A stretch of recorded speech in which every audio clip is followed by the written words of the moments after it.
मेरे प्रिय, सुबह तुम जैसे ही सोकर उठे, मैं तुम्हारे बिस्तर के पास ही खड़ा था। मुझे लगा कि तुम मुझसे कुछ बात करोगे।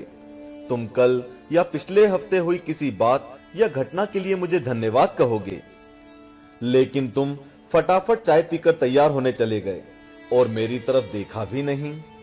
फिर मैंने सोचा कि तुम नहा के मुझे याद करोगे, पर तुम इस उधेड़बुन में लग गए कि तुम्हें आज कौन से कपड़े पहनने हैं।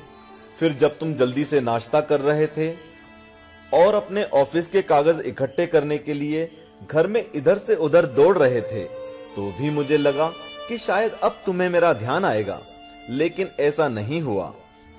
फिर जब तुमने ऑफिस जाने के लिए ट्रेन पकड़ी, तो मैं समझा कि इस खाली समय का उपयोग तुम मुझसे बातचीत करने में करोगे, पर तुमने थोड़ी देर पेपर पढ़ा और फिर खेलने लग गए अपने मोबाइल में, और मैं खड़ा का खड़ा ही रह गया।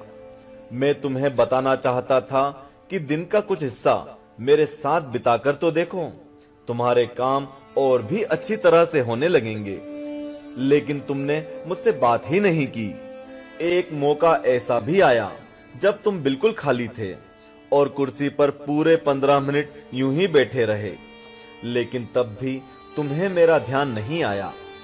दोपहर के खाने के वक्त जब तुम इधर उधर देख रहे थे, तो भी मुझे लगा कि खाना खाने से पहले तुम एक पल के लिए मेरे बारे में सोचोगे, लेकिन ऐसा नहीं हुआ। दिन का अब भी काफी समय बचा था। मुझे लगा कि शायद इस बचे समय में हमारी बात हो जाएगी, लेकिन घर पहुंचने के बाद तुम रोजमर्रा के कामों में व्यस्त हो गए। जब वे काम निपट गए तो तुमने टीवी खोल लिया और घंटों टीवी देखते रहे। देर रात थककर तुम बिस्तर पर आ लेटे। तुमने अपने पत्नी और बच्चों को शुभ रात्रि कहा और चुपचाप चादर ओढ़कर सो गए।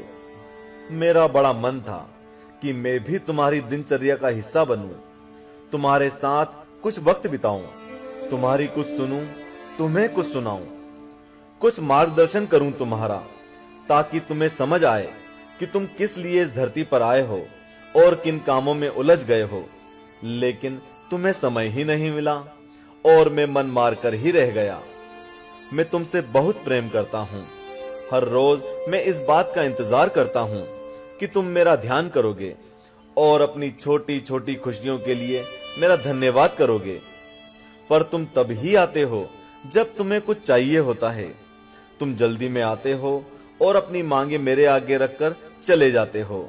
और मजे की बात तो यह है कि इस प्रक्रिया में भी तुम मेरी तरफ देखते नहीं।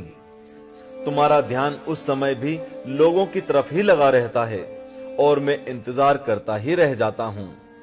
खैर, कोई बात नहीं, हो सकता है कल तुम्हें मेरी याद आ जाए, ऐसा मुझे विश्वास है और मुझे तुम में आस्था है। आखिरकार मेरा दूसरा नाम आस्था और विश्वास ही तो है। तुम्हारा पिता परमेश्वर।